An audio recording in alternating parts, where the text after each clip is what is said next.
يا الله يا الله فرحنا بالنوبة بأسمائك الحسنى انصرنا يا الله عجلنا بالفتح يا الله يا الله يا الله يا الله فرجنا من وباء يا الله يا الله فرحنا بالنوبة بأسمائك الحسنى انصرنا يا الله عجلنا بالفتح يا الله يا الله يا الله يا الله فرجنا من وباء يا الله يا الله فرحنا بالنوبة بأسمائك الحسنى انصرنا يا الله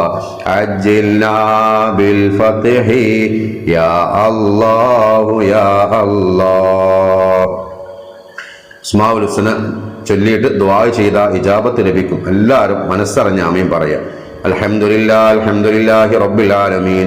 اللهم صل وسلم على رسولك سيدنا محمد صلى الله عليه وسلم وعلى آله وأصحاب سيدنا محمد صلى الله عليه وسلم.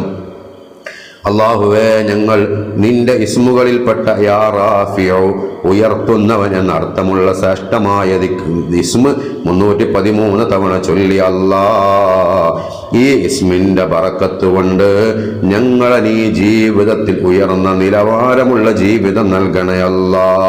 ഞങ്ങൾക്ക് ഉയർച്ച നൽകണേ അല്ലാ, പുരോഗതി നൽകണേ അല്ലാ.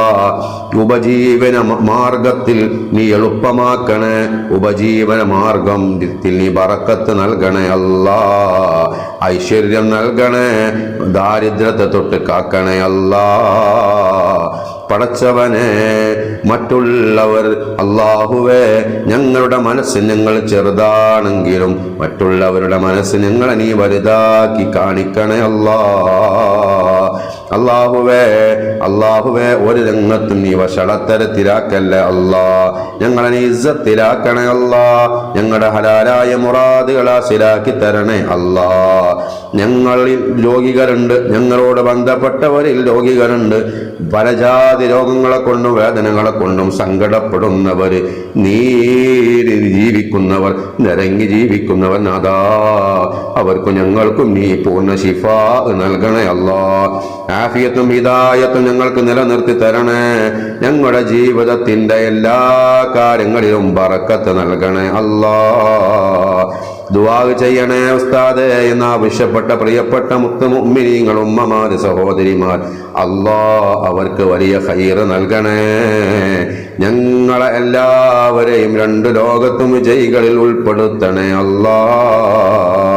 ഞങ്ങളിൽ നിന്ന് മരണപ്പെട്ടു പോയവർക്ക് പുറത്തു കൊടുക്കണേ, അവരെ ഖബർ സ്വർഗ്ഗത്തോപ്പാക്കി കൊടുക്കണേ അല്ലാ. واغفر لنا ولوالدينا ولأساتذتنا ولجميع المؤمنين والمؤمنات آمين برحمتك يا أرحم الراحمين.